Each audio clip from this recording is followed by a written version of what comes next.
Aquí estamos para hablar de la corteza del átomo, de la corteza del átomo.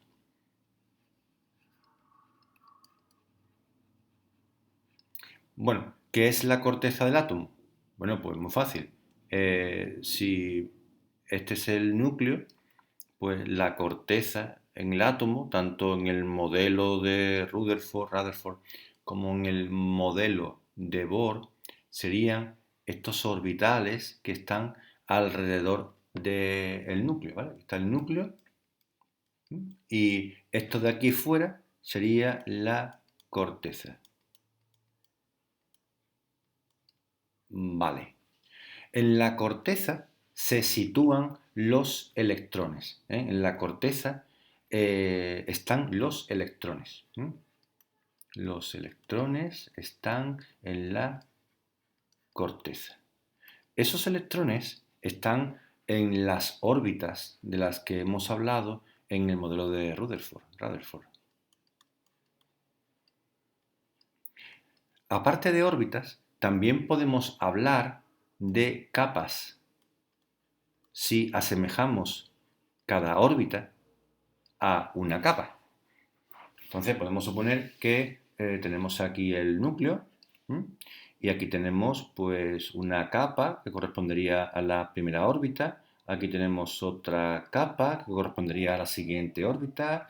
Voy a pintar una capa más que correspondería a la tercera órbita. Bien, pues los electrones se van a situar en estas capas. Cada capa tiene una energía distinta. A medida que aumenta, a medida que se separa del núcleo, aumenta la energía. Es decir, que un electrón que esté en, vamos a darle nombre, capa 1, capa 2, capa 3.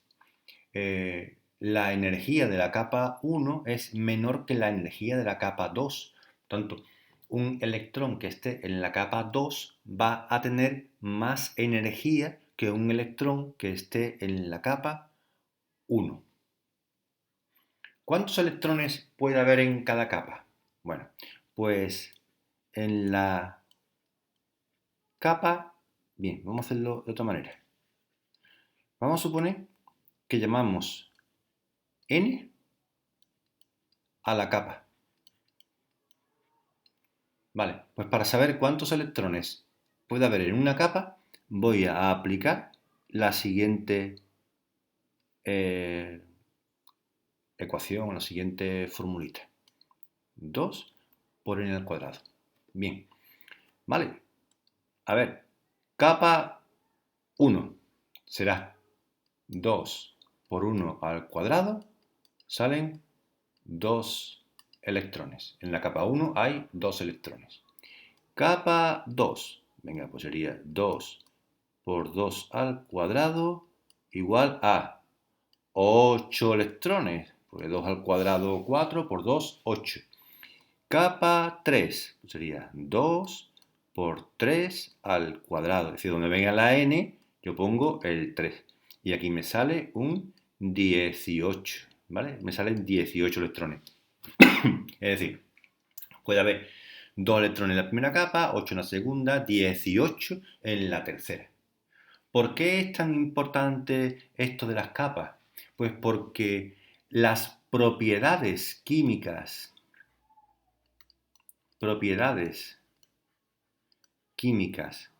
de los elementos depende de su estructura electrónica. Es decir, estas propiedades químicas dependen de cómo están los electrones en la corteza.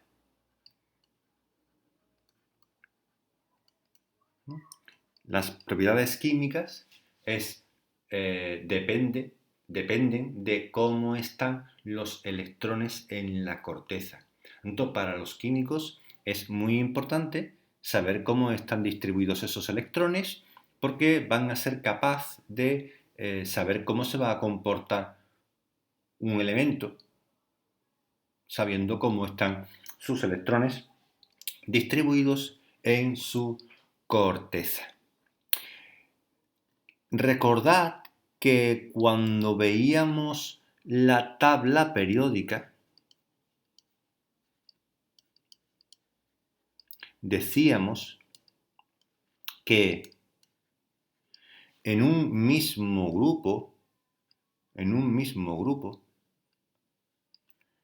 todos los elementos que estaban en este grupo tenían las mismas propiedades. Claro, pero que las propiedades químicas depende de cómo están los electrones en la corteza. Por tanto,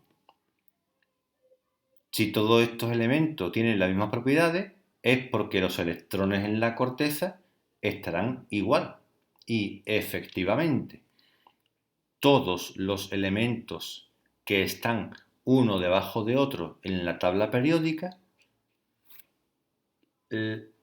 sobre todo la última capa,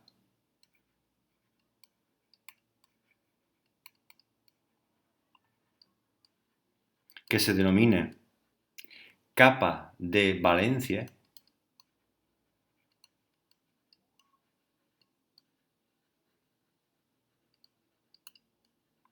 es idéntica.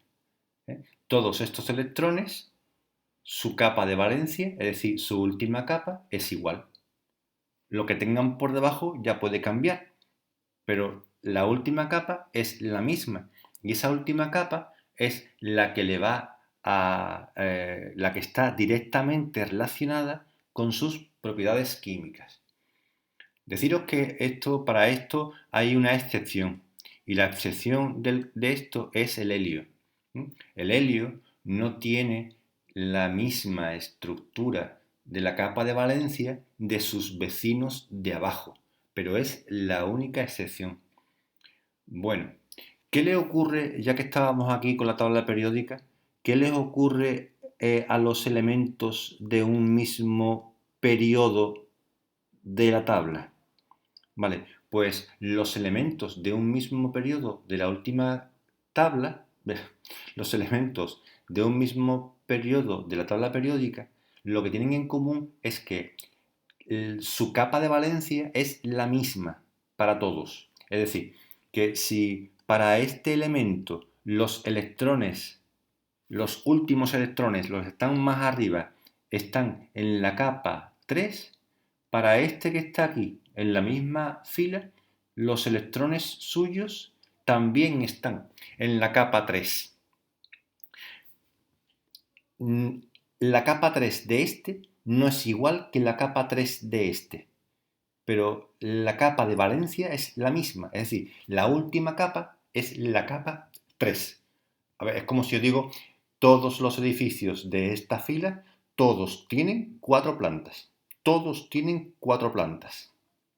En cada planta puede vivir diferente gente. O sea, en este edificio que tiene, vamos a ver, 3 plantas, por ejemplo, en la última planta viven nada más que 2 personas, una pareja. Mientras que en este de aquí, pues también tiene 3 plantas, pero en la planta tercera viven 6, una familia numerosa.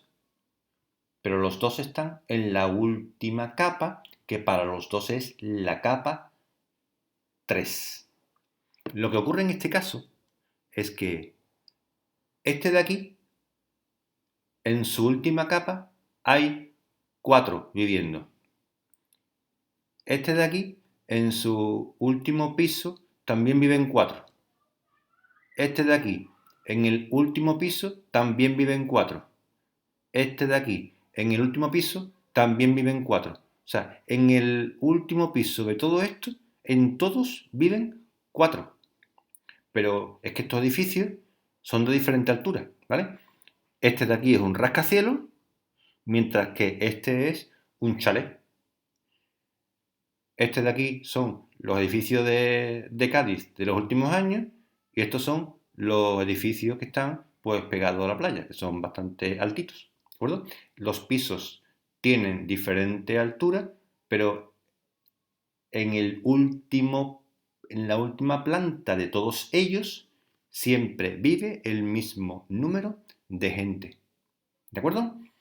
Bien, pues ya os he hablado de la corteza del átomo y he relacionado un poquito cómo la distribución de electrones en esas capas de energía de la corteza del átomo van a determinar las propiedades químicas y, por tanto, la situación que van a ocupar en nuestra tabla periódica. Y eso es todo.